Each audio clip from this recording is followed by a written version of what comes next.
ঠিক আছে।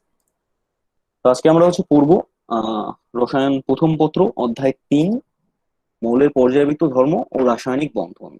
তো এই অধ্যায়ের সাথে হয়তো তোমরা অনেকেই এখন পর্যন্ত পরিচিত হয়েও গিয়েছো, আর অনেকে হয়তো এখনো হও নাই। এই অধ্যায়টা তোমাদের ক্লাস 9-10-এ খুব বিস্তারিত আলোচনা করা ছিল এই অধ্যায় নিয়ে অলরেডি। তো আমরা 11-12-এও খুব বেশি মানে আলোচনা করি না, কিন্তু মৌলের যে রাসায়নিক বন্ধন, পর্যায়বৃত্ত ধর্মটা আমাদের আগেও আমরা পড়েছি প্রায় এরকমই। রাসায়নিক বন্ধন পার্টটা আমাদের একটু নতুন পার্ট। চ্যাপ্টারটা যেহেতু বুঝতেই পারছো দুই ভাগে ভাগ করা, আমরা ওইভাবেই দুই ভাগে ভাগ করে পড়বো। তো এই ক্লাসে এইটার জন্য আমাদের মোট তোমাদের 3টা থেকে 4টা ক্লাস মতন লাগবে অধ্যায় 3টা শেষ করতে।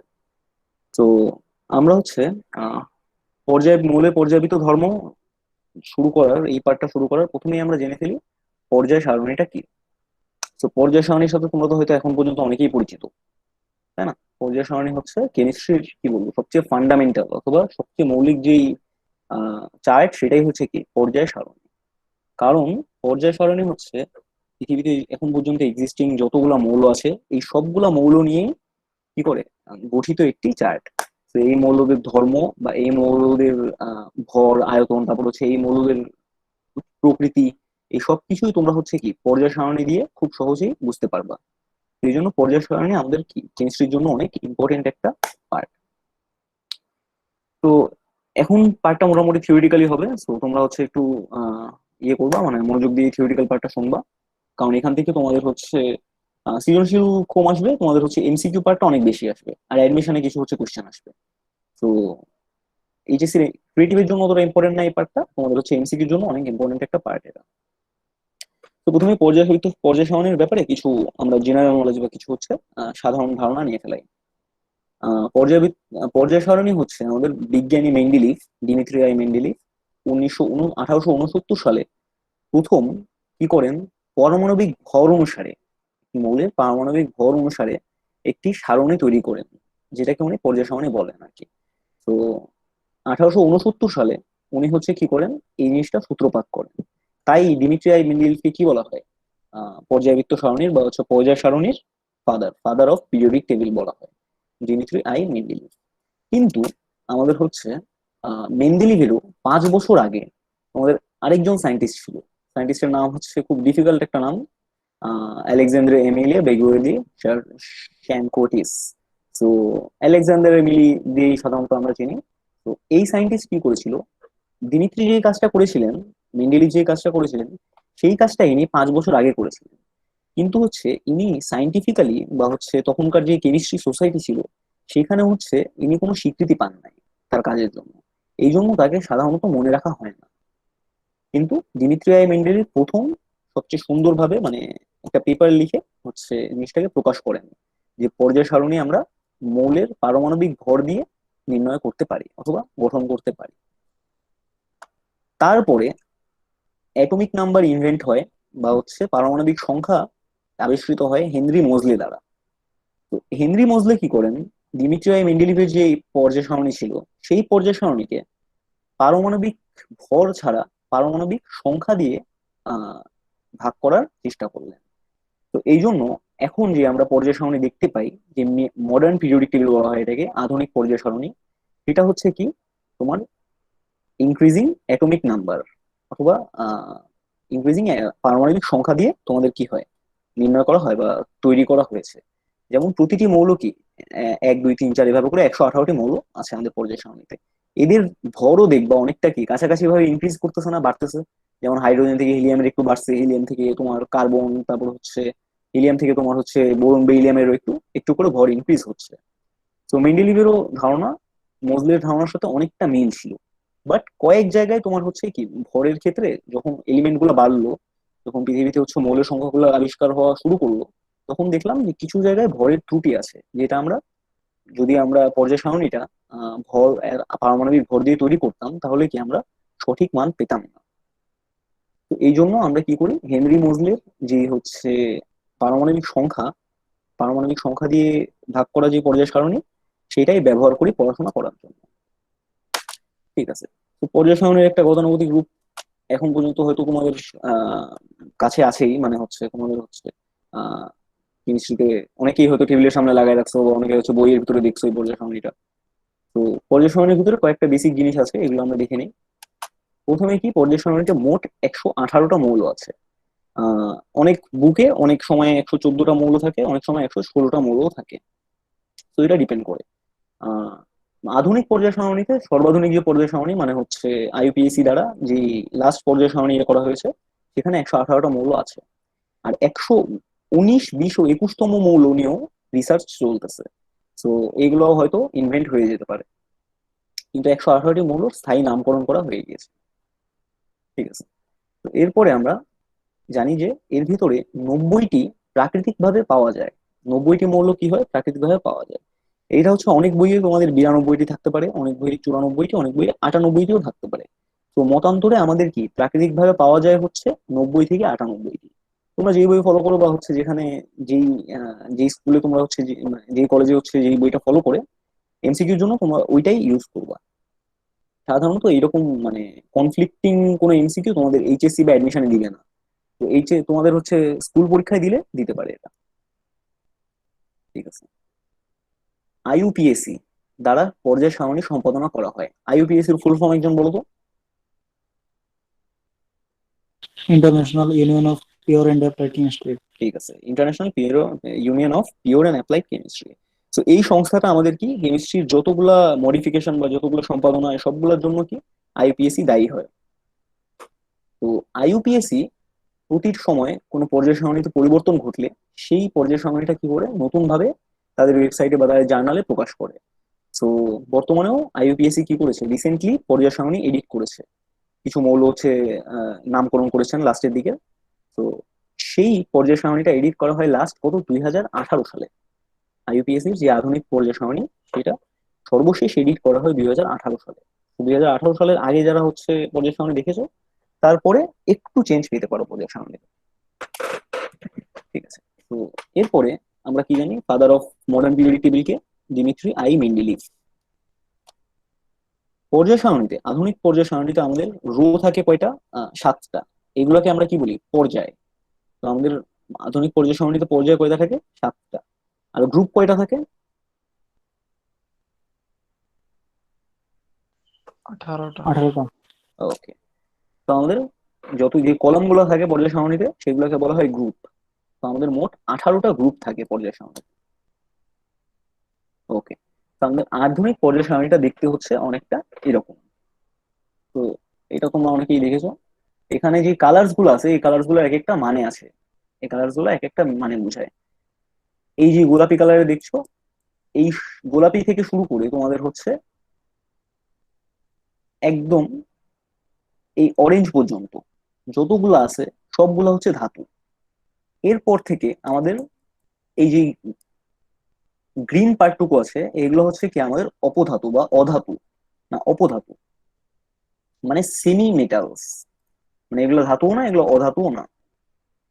আর এরপরে আমাদের হচ্ছে এইখান থেকে শুরু করে এই যে হলুদ অংশটুকু আছে, এটা হচ্ছে কি আমাদের নন মেটালের গ্রুপ অথবা অধাতুর গ্রুপ। তো এতটুকু পাচ্ছি আমরা ধাতু, এখানে এই সবুজ গুলো পাচ্ছি অপধাতু বা হচ্ছে সেমি মেটাল। আর কি এদিকে পাচ্ছি আমরা অধাতু। ঠিক আছে। তো দেখো এখানে 7টা পর্যায় আছে আর কি 18টা গ্রুপ আছে। এবং পর্যায় সারণীতে 18টা যে গ্রুপ, এটা হচ্ছে দুই ভাবে ভাগ করা হয়। মানে আধুনিক পর্যায় সারণীটা তোমার দুই ভাবে গ্রুপিং করা হয়। একটা হচ্ছে দেখো মডার্ন যে গ্রুপিং সেটা হচ্ছে 1 থেকে 18 পর্যন্ত। এই দেখো 1, 2, 3 থেকে শুরু করে এভাবে করে 18টা গ্রুপ থাকে। কিন্তু আমরা আরেকটা গ্রুপিংও দেখতে পারি যেটা হচ্ছে দেখো 1A, 2A, তারপরে কি 3B, 4B, 5B, 6B, 7B, এভাবে করে এ ও বি গ্রুপিং দেখতে পারি আমরা। সো আমাদের এ ও বি গ্রুপিংটা আমাদের হচ্ছে সিলেবাসে নাই, বা এ ও বি গ্রুপিংটা আমাদের লাগে না খুব একটা। আমাদের কি মডার্ন পিরিয়ডিক টেবিল অথবা যে 18 গ্রুপ যেটা, সেই পিরিয়ডিক টেবিলটা আমাদের কাজে লাগে। ঠিক আছে। তো হচ্ছে আমরা সামনে আগাই। পর্যায় সারণীর যে মূল আহ, যে ফান্ডামেন্টাল বা ভিত্তি সেটা হচ্ছে কি, এটা এমসিকিউ তে মনে হয় তোমরা অনেক বইয়ে প্রথমে পাবা যে পর্যায় সারণীর ভিত্তি কাকে বলা হয়। পর্যায় সারণীর ভিত্তি বলা হয় হচ্ছে ইলেকট্রন বিন্যাসকে। মানে আমরা হচ্ছে একটি মৌলের ইলেকট্রন বিন্যাস দ্বারা নির্ণয় করতে পারি তার পর্যায় সারণীর অবস্থান, সেই পর্যায় সারণীতে কিরকম ব্যবহার করবে, বা হচ্ছে তার কি প্রপার্টিজ গুলা, তার ধর্মাবলী সব আমরা কি ইলেকট্রন বিন্যাস থেকেই অনেকটা নির্ণয় করতে পারি। তো এই জন্য আমাদের আধুনিক পর্যায় সারণীর যে ভিত্তি সেটাই হচ্ছে কি ইলেকট্রন বিন্যাস। ঠিক আছে। তো ইলেকট্রন বিন্যাস তোমরা হচ্ছে অনেকেই পড়েছো প্রথমের দিকেই, তো জানো এই জিনিসটা, যে আমরা সাধারণত ক্লাস 9-10-এ এইভাবে ইলেকট্রন বিন্যাসকে প্রকাশ করে এসেছি, যে হচ্ছে মাঝখানে কি থাকবে, নিউক্লিয়াস, তারপরে কি প্রথম শক্তি স্তর, দ্বিতীয় শক্তি স্তর, তৃতীয় শক্তি স্তর, এরপরে চতুর্থ পঞ্চম থাকতে পারে। তো এই শক্তি স্তরদের আমরা একটি নামে ডাকি, এগুলোকে বলা হয় KLMN শক্তি স্তর, এভাবে করে এই শক্তি স্তরকে বড় হাতের KLMN দিয়ে প্রকাশ করা হয়। এবং প্রতিটি শক্তি স্তরের একটি করে কোয়ান্টাম নাম্বার আছে অথবা কোয়ান্টাম সংখ্যা আছে, যেটাকে এন দিয়ে প্রকাশ করা হয়। তো এই এন এর ভ্যালুগুলো শুরু হয় হচ্ছে 1 থেকে শুরু হয়, তো 1 2 3 4 এভাবে করে যেতেই থাকবে। তো একটি শক্তি স্তরে আমাদের হচ্ছে কয়টি ইলেকট্রন আটতে পারে বা সর্বমোট কয়টি ইলেকট্রন থাকতে পারে, এটা আমরা ডিটারমাইন করি কিভাবে, এই সূত্রটা দিয়ে, 2n² দিয়ে। দেখো তোমরা যদি এখানে প্রথম শক্তি স্তরের কয়টা ইলেকট্রন আনবে সেটা যদি দাও, তাহলে দেখো এখানে এন এর জায়গায় তুমি 1 বসাও, বসালে কত পাচ্ছ, 2। এরপরে তুমি এখানে এন এর জায়গায় 2 বসায় দেখো কত হয়, 8। তো দ্বিতীয় শক্তি স্তরে 8টা ইলেকট্রন আনবে আমার, তৃতীয় শক্তি স্তরে দেখো কত হয়, 18টা। তো এইভাবে করে আমাদের কি শক্তি স্তরে ইলেকট্রন সংখ্যা বাড়তে পারে। তো সাধারণত আমরা 18 পর্যন্তই আমাদের হচ্ছে লাগে, এর বেশি খুব একটা লাগে না আমাদের। প্রতিটি শক্তি স্তর আবার কিছু উপশক্তি স্তরে বিভক্ত। তো যেমন তোমার হচ্ছে প্রথম শক্তি স্তর, দ্বিতীয় শক্তি স্তর, তৃতীয় শক্তি স্তর, এগুলা ছোট ছোট কিছু উপশক্তি স্তরে বিন্যস্ত। এই উপশক্তি স্তরকে আমরা অরবিটাল বলি অথবা উপশক্তি স্তর বলি। তাদেরকে আমরা সাধারণত ডিনোট করি এভাবে, SPDF। ঠিক আছে। তো এস যে উপশক্তি স্তর ওইটাই 2টা ইলেকট্রন থাকতে পারবে সর্বোচ্চ। পি যে উপশক্তি স্তর সেটাই কি 6টা ইলেকট্রন সর্বমোট থাকতে পারে। ডি তে 10টা, আর কি এফ এ 14টা। তো দেখো তোমার যদি প্রথম শক্তি স্তরে কি 2টা ইলেকট্রন সর্বোচ্চ থাকতে পারে, এই জন্য ওর ভিতরে একটাই উপশক্তি স্তর থাকবে, এস। পরের শক্তি স্তরটা দেখো, এখানে কয়টা, 8টা ইলেকট্রন থাকবে। তো 8টা ইলেকট্রন থাকলে দেখো এখানে 2টা উপশক্তি স্তর থাকবে, এস আর পি। এস আর পি কি 6 + 2 হচ্ছে 8। তৃতীয় শক্তি স্তরে দেখো 18টা ইলেকট্রন থাকবে। তাহলে আমরা বুঝতে পারতেছি তৃতীয় শক্তি স্তরে আমরা কি 3টা উপশক্তি স্তর পাবো, 2 6 আর 10, অথবা SPD। এখানে মোট কি 18টা হচ্ছে। এবং চতুর্থ শক্তি স্তর যদি আসে, তাহলে কি আমরা এখানে মোট কয়টা পাবো, 2n² করে দেখো কত হয় চতুর্থ শক্তি স্তরে, 32টা পাবো। তো দেখো আমরা কি SPDF, চতুর্থ শক্তি স্তরে আমরা কি 4টা উপশক্তি স্তর পাবো, যেটাকে কি বলা হয় SPDRF। তো মোট 32টা ইলেকট্রন এখানে আটাতে পারবো আমরা। তো তোমরা উপশক্তি স্তরের পার্টটুকু যদি ক্লিয়ার না হয়ে থাকো তাহলে আমাকে কোশ্চেন করতে পারো। কারণ হচ্ছে উপশক্তি স্তর নিয়ে তোমাদের হচ্ছে সামনে অনেক বিস্তর একটা আলোচনা হবে। এই চ্যাপ্টারে হাইব্রিডাইজেশন আছে, তোমরা যারা হচ্ছে সংকরায়ন পড়ো নাই, সংকরায়ন এই চ্যাপ্টারেই আছে, তো আমরা সংকরায়নও পড়বো। ঠিক আছে। তো এবার ইলেকট্রন বিন্যাসের ক্ষেত্রে আমরা একটি বিজ্ঞানীর মতামত ফলো করি, এটা হচ্ছে আউবাও আউবাও বলা হয়, আউবাও মতামত বা আউবাও নীতি। আউবাও নীতিটা কি দেখো, যে আমরা প্রতিটা শক্তি স্তরে এই যে অ্যারো দেয়া আছে না, এইভাবে করে আমরা ইলেকট্রন ফিল আপ করতে করতে যাব। তো এই অ্যারো অনুযায়ী আমরা কি করব, উপশক্তি স্তরগুলো ফিল আপ করতে থাকবো, যখন হচ্ছে কোনো ইলেকট্রন কনফিগারেশন লিখি আমরা বা কোনো ইলেকট্রন বিন্যাস লিখি। যেমন প্রথমে হচ্ছে যদি আমাদের ইলেকট্রন কোনো অ্যাটমে দেখি, তাহলে সেটা কি 1s এ যাবে, তারপরে আরেকটা যাবে 2টা, তো 1s2 হলো। এরপর যদি আরেকটা ইলেকট্রন আসে সেটা যাবে কোথায়, 2s এ। 2s পূর্ণ হওয়ার পর কোথায় যাবে, 2p তে, 3s, 3p।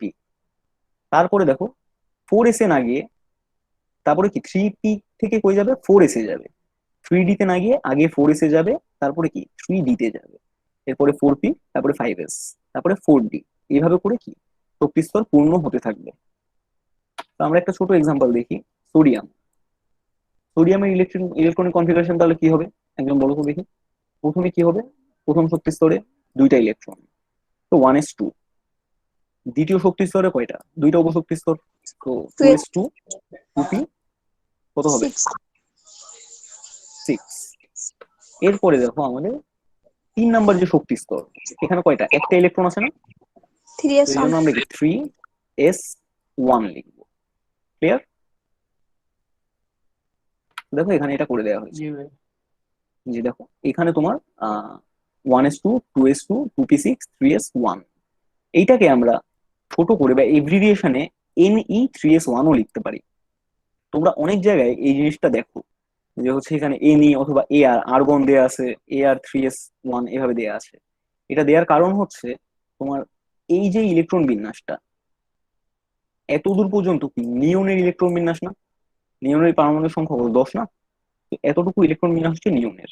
তো এই জন্য যখনই আমরা কোনো ইলেকট্রন বিন্যাসে একটি তোমার হচ্ছে ইনার্ট গ্যাস পেয়ে যাব বা 18 গ্রুপের কোনো মৌল পেয়ে যাব, সেই মৌলগুলার নাম আমরা বসায় ইলেকট্রন কনফিগারেশন করতে পারি।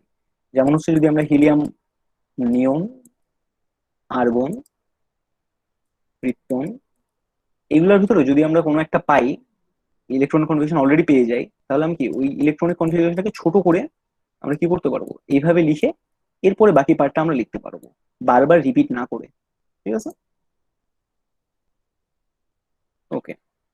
তো এইবার আমরা দেখবো যে ইলেকট্রন বিন্যাস থেকে আমরা পর্যায় সারণীতে কোনো মৌলের অবস্থান কিভাবে নির্ণয় করতে পারি। ইলেকট্রন বিন্যাস কিভাবে করে এটা তো আমরা বুঝতে পারলাম, যে আউবাউ নীতি ফলো করে আমরা কি উপশক্তি স্তরগুলোকে এক এক করে ফিল আপ করতে থাকবো, তাদের যতগুলো ইলেকট্রন আছে। আচ্ছা, তাহলে হচ্ছে এইখানে আরেকটা প্রশ্ন রাখি তোমাদের জন্য, যে ক্যালসিয়াম, ক্যালসিয়ামের পারমাণবিক সংখ্যা হচ্ছে 20। তো এই ইলেকট্রন বিন্যাস কত হবে, 1s2 2s2 2p6 3s2 3p6। এবার থাকে কত, আর দুইটা ইলেকট্রন থাকে না, এই দুইটা ইলেকট্রন কোথায় যাবে বলতো, 3d2 তে যাবে নাকি 4s2 তে যাবে, 3d2 4s2 নাকি 4s2 হবে, কোনটা হবে 4s2 4s 4s2 এখানে? 4s হবে। কে বলতে পারবা?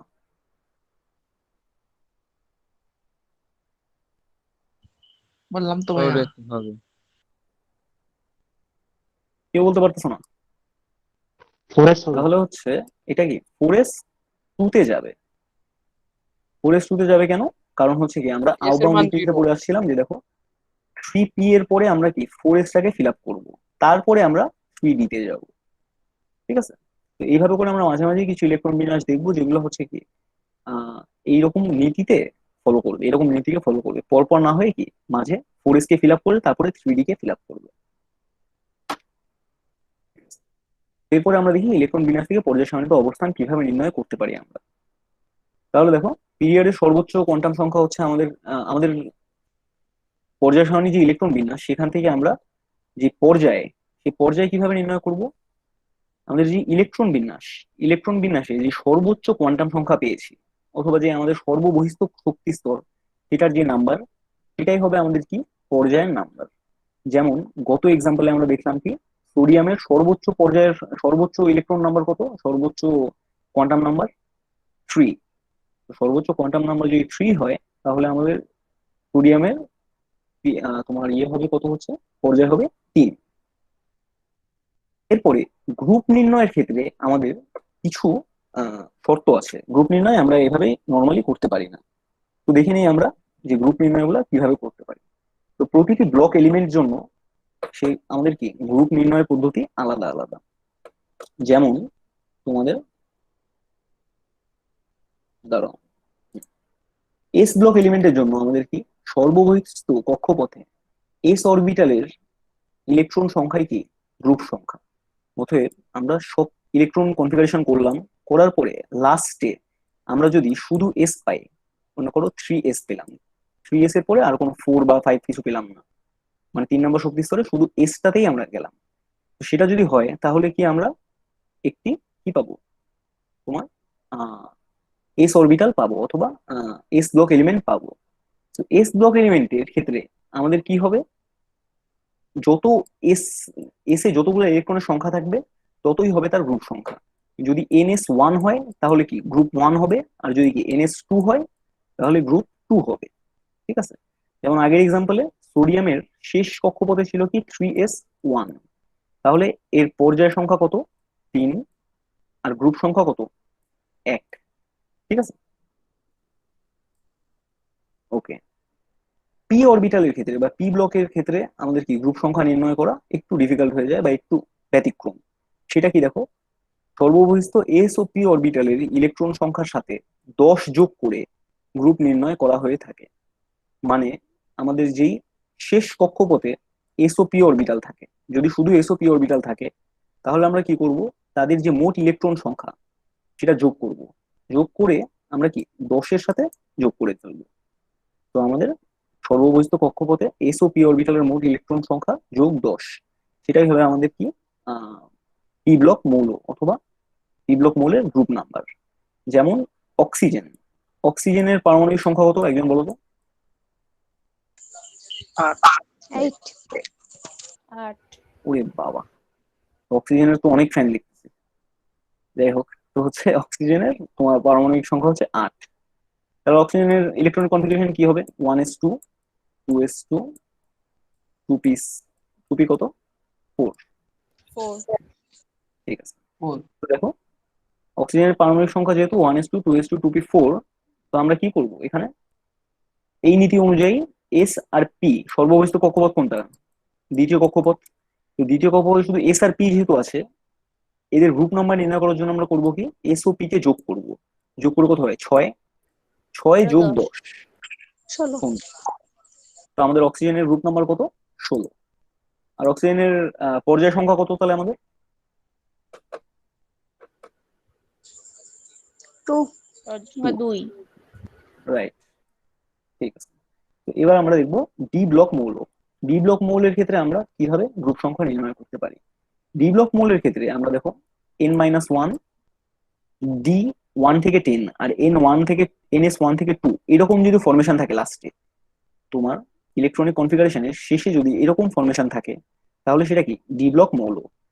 তো ওই ডি ব্লক মৌলের গ্রুপ সংখ্যা নির্ণয়ের জন্য আমরা কি করব, সিম্পলি তোমার ডি অরবিটাল আর এস, এখানে যতগুলো মৌল আছে যতগুলো ইলেকট্রন আছে সেই সংখ্যাটা যোগ করে দিব আমরা। যদি এখানে D5 4s1 থাকতো তাহলে কি 6 করে ফেলতাম, তাহলে 6 নাম্বার গ্রুপ হতো। যদি 4s2 আর কি D1 থাকতো তাহলে কি 3 হয়ে যেত আমাদের গ্রুপ নাম্বার। ঠিক আছে, তারপরে হচ্ছে এফ ব্লক মৌল। এফ ব্লক মৌলের জন্য তোমাদের কোনো ক্যালকুলেশনই করার দরকার নেই, কারণ হচ্ছে এফ ব্লক মৌল সাধারণত কি হয়, গ্রুপ 3 এর অধীনেই থাকে। এফ ব্লক মৌল গ্রুপ 3 এর অধীনে দুইটা সিরিজ আছে আমাদের, ল্যান্থেনাইট সিরিজ আর অ্যাক্টিনাইট সিরিজ, ওই দুইটা সিরিজের অধীনে থাকে। তোমরা পর্যায় সারণীতে দেখতে পারো হচ্ছে একদম নিচের দিকে দুইটা রোতে বা দুইটা সারিতে হচ্ছে ইয়ে আছে, মৌলগুলো আছে, মোট হচ্ছে ওখানে 30টা মৌল থাকে। তো ওই মৌলগুলোকে বলা হয় এফ ব্লক মৌল। তো এফ ব্লক মৌলের গ্রুপ সংখ্যা সবসময় একটাই হবে, 3। আর পর্যায় সংখ্যা তো আমরা নির্ণয় করতে পারবোই, ইলেকট্রন বিন্যাস লিখবো, লিখে যে সর্বোচ্চ শক্তি স্তর সেটাই কি তার পর্যায় সংখ্যা। তো এফ ব্লক মৌলের পর্যায় সংখ্যাও কি হয়, শুধুমাত্র পর্যায় 6 আর পর্যায় 7-এর ভিতরেই থাকে। তো হোপফুলি তোমরা ক্লিয়ার হয়েছো এটা।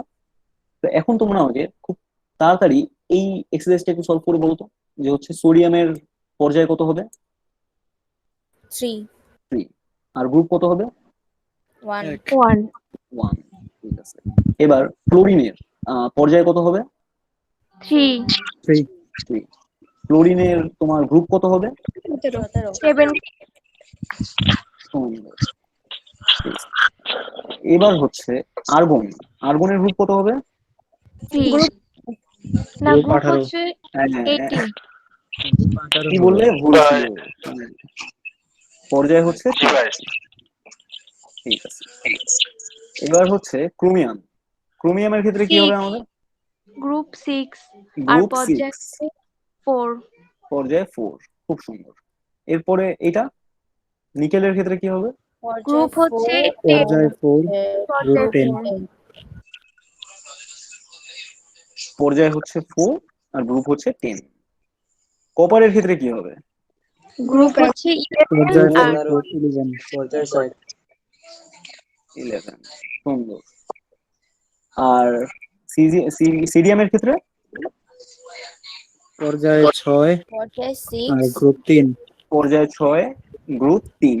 হ্যাঁ, এইখানে অনেকে ভুল করতে পারো যে হচ্ছে কি ভাবতে পারো যে এখানে শেষে যে শুধু এস আছে, তো আমি কি করতে পারি এখানে এক বা দুই পর্যায়ে এখানে দ্বিতীয় গ্রুপ বলতে পারি। কিন্তু আমাদের দেখতে হবে যে আগে আমাদের কি একটা এফ অরবিটাল আছে। যদি এফ অরবিটাল দেখতে পাও তাহলেই কি সেটা ল্যান্থিনাইট অথবা অ্যাক্টিনাইট সিরিজ। তো এর মানে সেটা কি গ্রুপ 3 থাকবে সবসময়। তো এটা অনেকে ভুল করো। আচ্ছা, তোমাদের ভিতরে হচ্ছে কয়জনের পর্যায় সারণী কতদূর মুখস্থ একটু বলো তো দেখি, আমার চেয়ে বেশি কারো আছে নাকি শুনি। হ্যাঁ, কত পর্যন্ত? মানে কত পর্যন্ত মুখস্থ, তোমার কত পর্যন্ত মুখস্থ? ভাইয়া 30 পর্যন্ত হালকা হালকা মনে থাকে। 30 পর্যন্ত? হ্যাঁ, জি আরেকজন কে ভাই। বললো? 30 পর্যন্ত মনে আছে। 30 সর্বোচ্চ 30টা। উঠলো। এরপরে আর কেউ আছো 30-এর উপরে? ভাই 36। ভাই আমি আর সাধারণটা মনে বলতে পারি ভাই। কে এটা? মামুন? ভাই ভাই 9 10 এ শিখছিলাম আমি। ও, 118টাই পারো, তাহলে তো খুবই সুন্দর।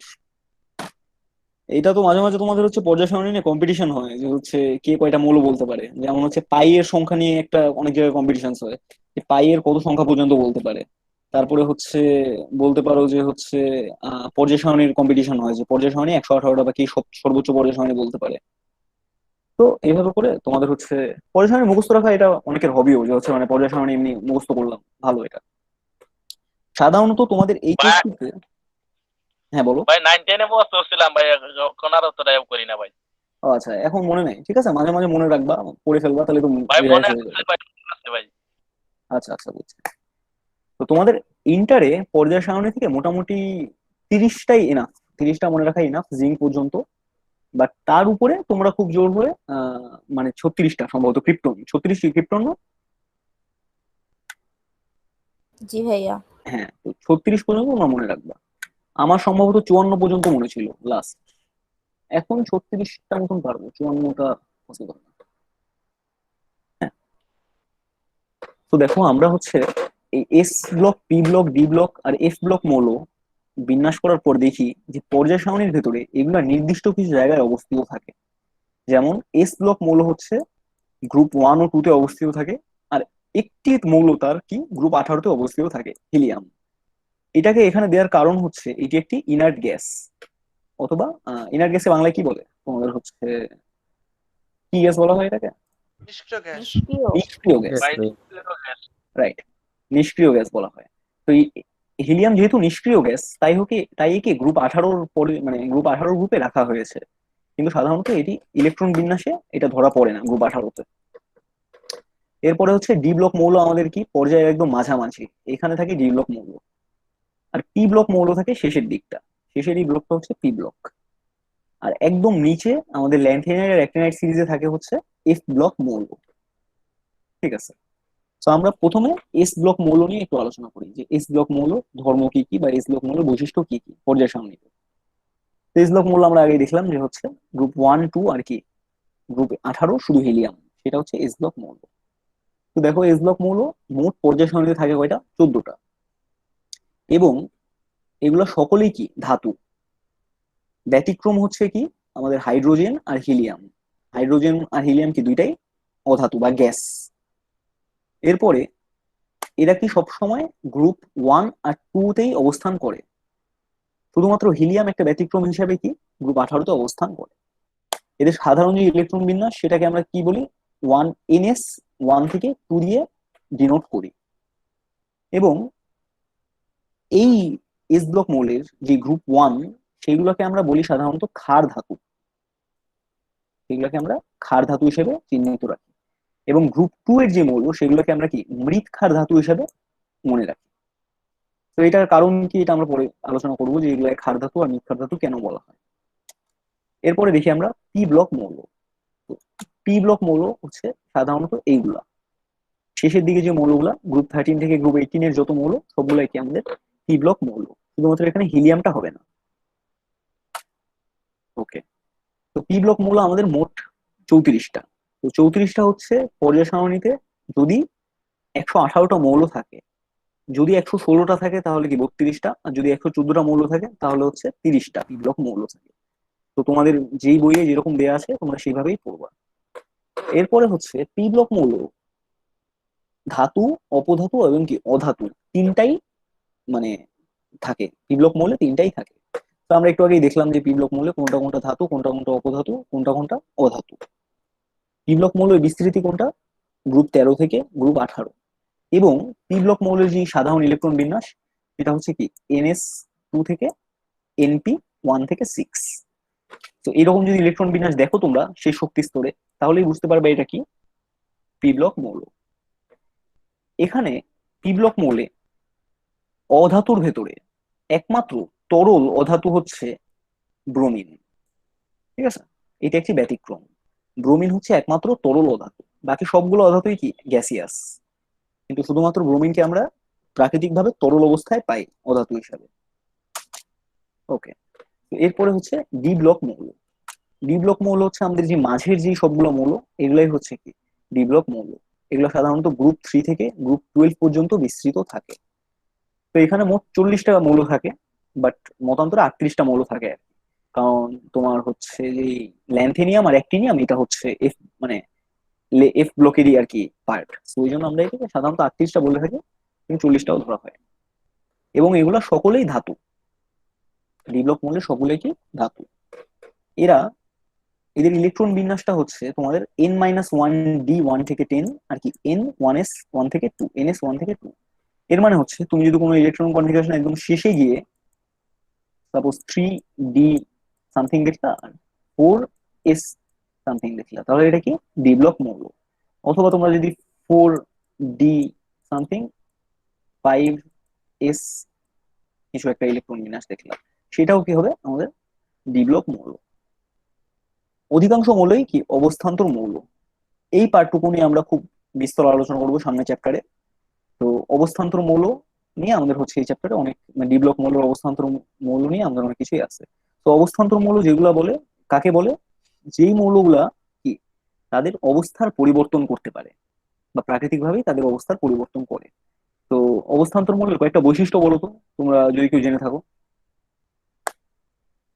কি বলতে পারবা? মৌলগুলো বিক্রিয়া করে রঙিন যৌগ গঠন করে। আচ্ছা আচ্ছা, দাঁড়াও, শুধু কথা বলো, কথা। ভাইয়া রঙিন পদার্থ হিসেবে পাওয়া যায় এগুলা। হ্যাঁ ঠিক আছে, একটা হলো। আচ্ছা আরেকজন আরেকটা বলো। চুম্বকত্ব ধর্ম প্রদর্শন করে। রাইট, দুইটা হলো। আরেকজন দেখি, কে বলতে পারবা? জটিল যৌগ গঠন করে। সুন্দর, তিনটা হলো। এরপরে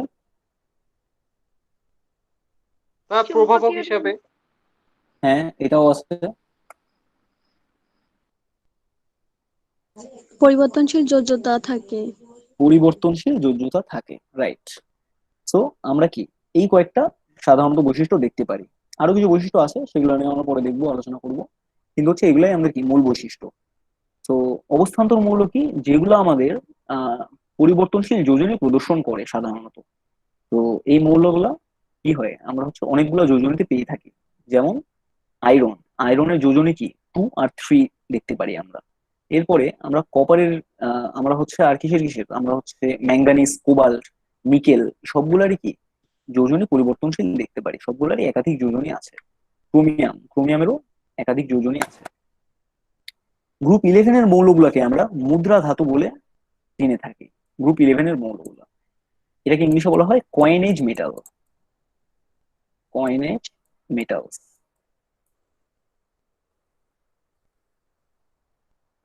ঠিক আছে, তো তোমরা, তোমাদের এমসিকিউ আসতে পারে যে হচ্ছে কয়েনেজ মেটাল অথবা মুদ্রা ধাতু কোন গ্রুপকে বলা হয়। তো 11 নম্বর গ্রুপকে বলা হয়। এটার কারণ হচ্ছে দেখো, এই গ্রুপে সকল মৌলগুলা আমরা কি আগে বা হচ্ছে এখন অনেক জায়গায় কয়েন ব্যবহার, কয়েন বানানোর ক্ষেত্রে ব্যবহার করতাম, কপার, সিলভার আর গোল্ড।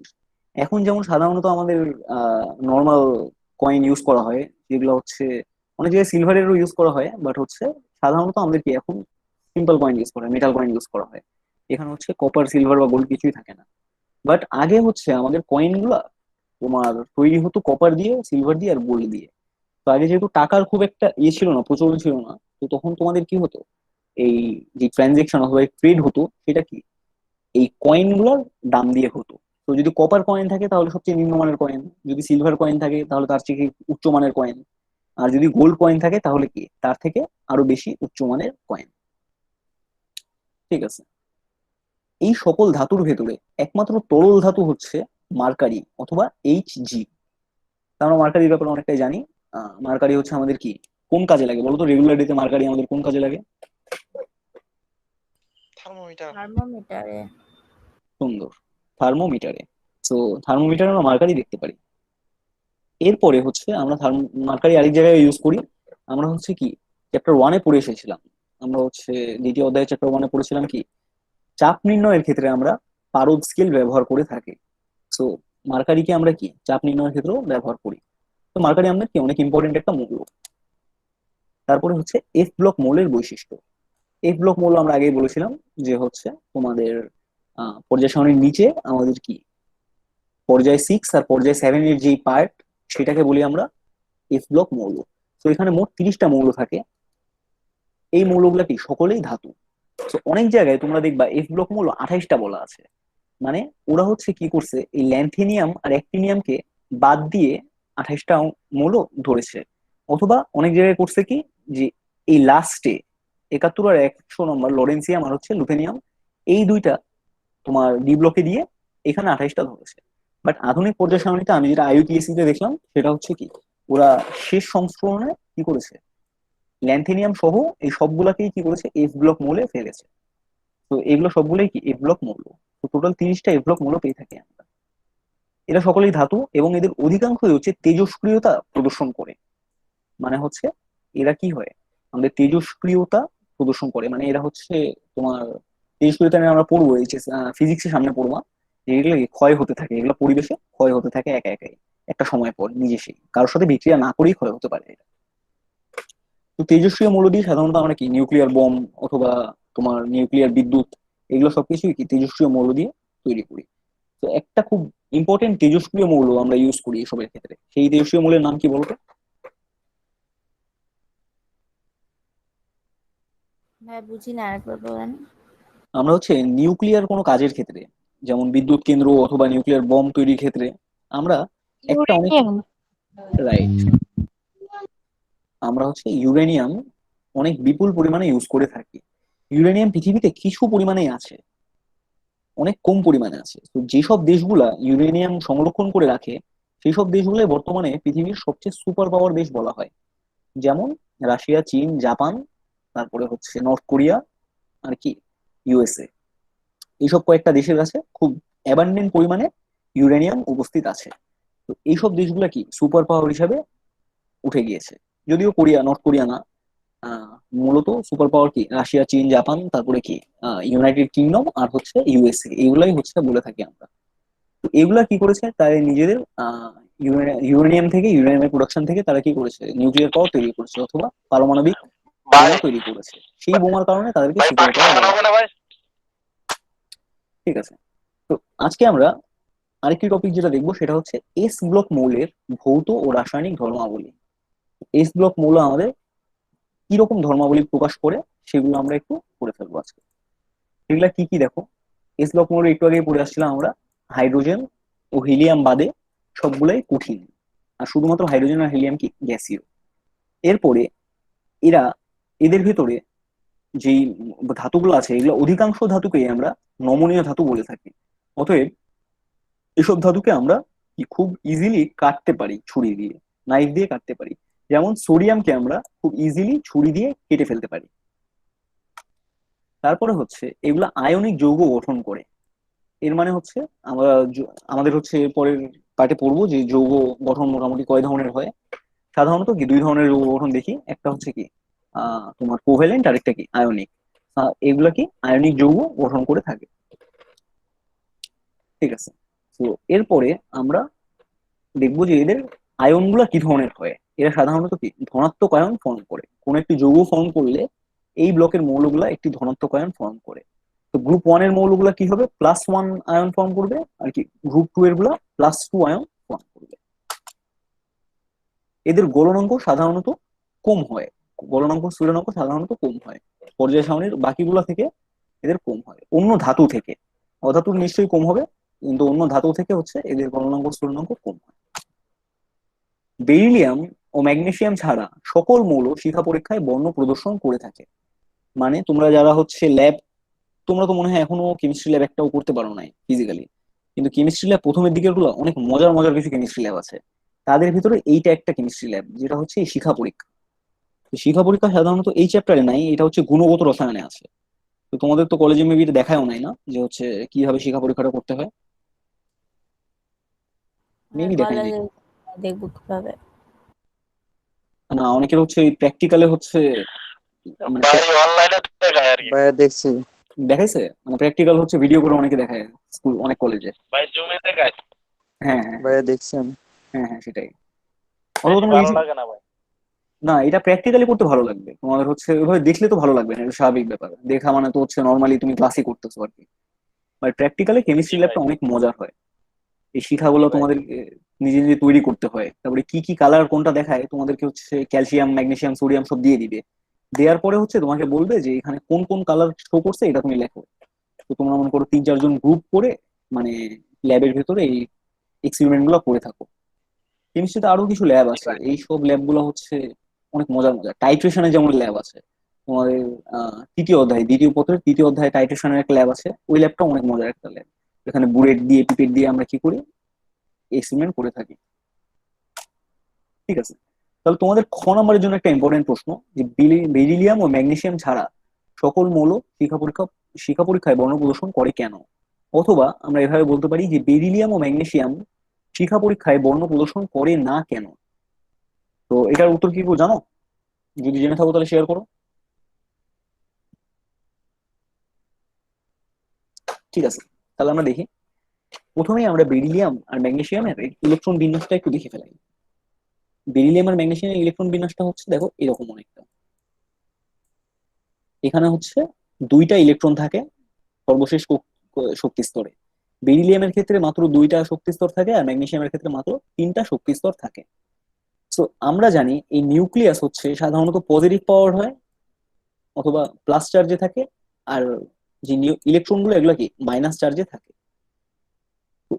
সব সময় এই একটা অ্যাটমের ভেতরে, একটা মোলের ভেতরে, মোলের অ্যাটম গুলা কি করে, এই নিউক্লিয়াসের দিকে আকর্ষিত হতে থাকে, সব ইলেকট্রন গুলা নিউক্লিয়াসের দিকে আকর্ষিত হতে থাকে, অথবা এই নিউক্লিয়াসটা কি করে প্রতিটা ইলেকট্রনকে সমান বলে তার দিকে টানতে থাকে, যেহেতু এরা পজিটিভ আর নেগেটিভ বিপরীত চার্জ যুক্ত।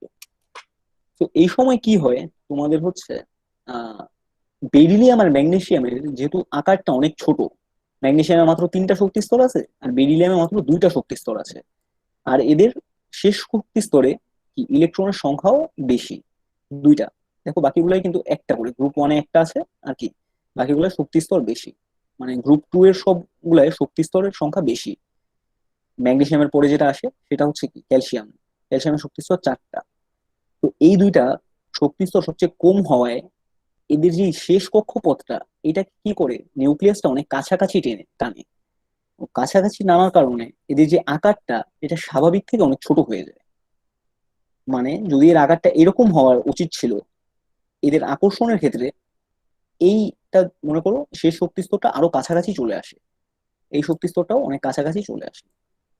তো এই আকর্ষণের ফলে এদের আয়নীকরণ শক্তি আমরা পরে দেখবো কি, অথবা আমরা বলতে পারি যে এদের শেষ কক্ষপথ থেকে ইলেকট্রন ছাড়ার যে ইচ্ছা বা ইলেকট্রন ছাড়ার জন্য যে শক্তি প্রয়োজন, সেই শক্তিটা অনেক বেশি পরিমাণে বেড়ে যায়।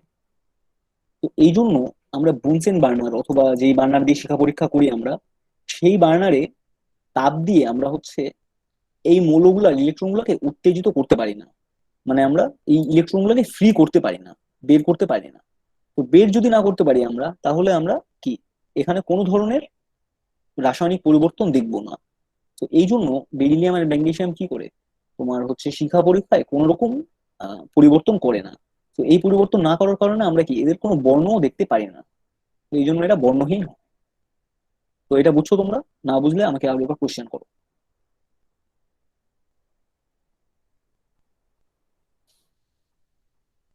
ঠিক আছে, তাহলে আমরা সামনে আগাই। এরপরে আরেকটা কোশ্চেন দেখো, এটাও খ নম্বরের জন্য অনেক ইম্পর্টেন্ট একটা কোশ্চেন। সোডিয়াম ধাতুকে কেরোসিনের নিচে কেন রাখা হয়? তো এটা কি কেউ বলতে পারবা, সোডিয়াম ধাতুকে কেন আমরা কেরোসিনের নিচে রাখি? বা অক্সিজেনের সাথে বিক্রিয়া করে বিস্ফোরণ ঠিক আছে, সৃষ্টি হয়। সোডিয়াম ধাতুকে কেন আমরা কেরোসিনের নিচে রাখি, কারণ হচ্ছে সোডিয়াম ধাতু আমাদের ধাতুদের ভেতরে যতগুলা ধাতু আছে এই সবগুলার ভেতরে সবচেয়ে সক্রিয় ধাতু হচ্ছে সোডিয়াম। ঠিক আছে, তো এর মানে সক্রিয় হওয়ার মানে হচ্ছে সোডিয়াম কি করবে, খুব সহজেই বাতাসের সাথে রিয়াকশন করে ফেলবে, খুব সহজেই আমাদের বাতাসের সাথে কি করবে, বিক্রিয়া করে ফেলবে যদি আমরা এটাকে মুক্ত অবস্থায় রাখি। তো সোডিয়াম কি করবে যদি তুমি মুক্ত অবস্থায় রাখো, তাহলে Na+ কি O2 করে ফেলবে। Na+O2 গঠন করে কি হবে, Na2O গঠন করবে অথবা সোডিয়াম অক্সাইড। এই সোডিয়াম অক্সাইডটা আবার কি হবে, কার্বন ডাই অক্সাইডের সাথে বিক্রিয়া করে কি করবে, Na2CO3 অথবা সোডিয়াম কার্বনেট তৈরি করবে। ঠিক আছে, তো এই জন্য আমরা যদি মুক্ত অবস্থায় রাখি তাহলে বাতাসের অক্সিজেনের সাথে এটা বিক্রিয়া করে কি হয়ে যাবে, ক্ষয় হয়ে যাবে। আচ্ছা তাহলে ভাইয়া আমরা কেরোসিনের নিচেই কেন রাখি, আমরা এটা কিন্তু পানির নিচেও রাখতে পারতাম, কেন রাখলাম না পানির নিচে? বা পানিতেও তো অক্সিজেন আছে। হ্যাঁ, এটা বলতে পারো পানির নিচেও অক্সিজেন আছে, অথবা মানে ঠিক ওরকম না, মানে পানির সাথেও সোডিয়াম হচ্ছে কি বিক্রিয়া করে, যেহেতু অনেক সক্রিয় একটা ধাতু। আচ্ছা, কেরোসিন হচ্ছে তোমার কেমিক্যালি একটা মানে নিষ্ক্রিয় ধাতু বলা যায়। মানে কেরোসিনকে তুমি সাধারণ টেম্পারেচারে কোনো ধাতুর সাথে কি করতে পারবা না, মানে কোনো রকম ধাতু বা কোনো রকম মৌলের সাথেই বিক্রিয়া করাতে পারবা না। এই জন্য কেরোসিনকে সাধারণত খুব মানে প্রিজার্ভেশনের জন্য বা হচ্ছে সংরক্ষণের জন্য খুব ভালো একটা লিকুইড হিসেবে ধরা হয়। তো সোডিয়াম কি করে, পানির সাথে বিক্রিয়া করে করে ফেলায়। যদি আমরা পানির ভিতরে রাখতাম তাহলে সোডিয়াম পানির সাথে বিক্রিয়া করে কি করতো, সোডিয়াম হাইড্রোক্সাইড তৈরি করে ফেলতো আর হাইড্রোজেন গ্যাস তৈরি করে ফেলতো। আর এই বিক্রিয়াতে প্রচুর পরিমাণ তাপ নিঃসৃত হতো, প্রচুর পরিমাণ কি তাপ নিঃসৃত হতো।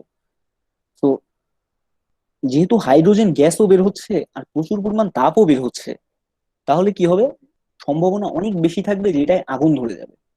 তো এই জন্য আমরা কখনো সোডিয়ামকে পানির নিচে রাখি না অথবা পানির সাথে সম্পর্ক করাই না, সংযোজন করাই না।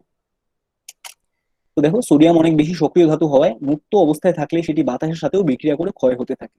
তো এই জন্য আমরা কি করি, এটাকে সাধারণত কেরোসিনের নিচে রাখি। ওকে, এরপরে এস ব্লক মৌল কেমিক্যালি তোমাদের কি করে, অধাতুর সাথে বিক্রিয়া করে, সক্রিয় বিক্রিয়া করে। মানে যত যত সকল অধাতু আছে N2, তারপরে কি O2, তারপরে কি যত হ্যালাইড আছে Cl, Br, iodine, bromine, bromine তো লিখছি আমি। তো এই সবগুলোর সাথেই হচ্ছে কি করে বিক্রিয়া করে থাকে।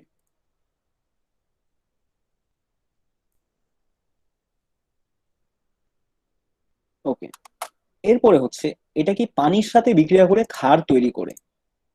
ঠিক আছে, তো দেখো আমরা একটু আগে পড়েছিলাম না, গ্রুপ 1 এর আর গ্রুপ 2 এর মূলকে আমরা ক্ষার ধাতু আর মৃৎক্ষার ধাতু বলে থাকি। এর কারণ হচ্ছে এটাই, যে এই ধাতুগুলা যখন হচ্ছে পানির সাথে বিক্রিয়া করে তখন একটি ক্ষার আমাদেরকে প্রদান করে। যেমন একটু আগে আমরা দেখলাম যে সোডিয়াম যদি পানির সাথে বিক্রিয়া করে তাহলে কি আমরা সোডিয়াম হাইড্রোক্সাইড পেয়ে থাকি। সোডিয়াম অক্সাইড হাইড্রোক্সাইড কি অনেক প্রবল একটা ক্ষার। ঠিক আছে, সেম ভাবে পটাশিয়ামকে যদি পানির সাথে বিক্রিয়া করে তাহলে কি আমরা পটাশিয়াম হাইড্রোক্সাইড পেয়ে থাকি, AOH পেয়ে থাকি। এটা গেল গ্রুপ 1, এগুলোকে আমরা ক্ষার ধাতু বলি।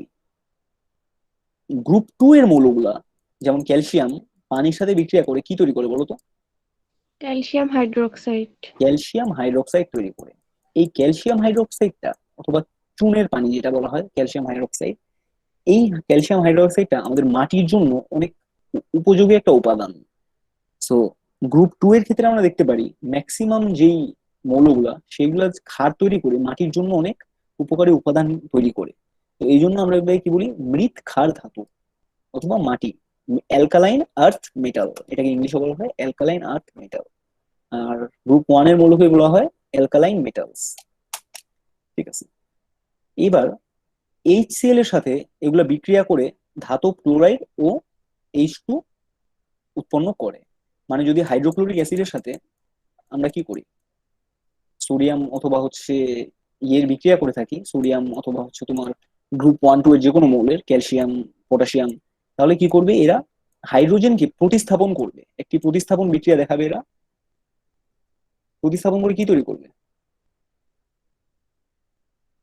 প্রতিস্থাপন করে তৈরি করবে NaCl অথবা দেখো ধাতব ক্লোরাইড, একটা ধাতব ক্লোরাইড তৈরি করবে আর কি হাইড্রোজেন গ্যাস তৈরি করবে, H2 গ্যাস তৈরি করবে।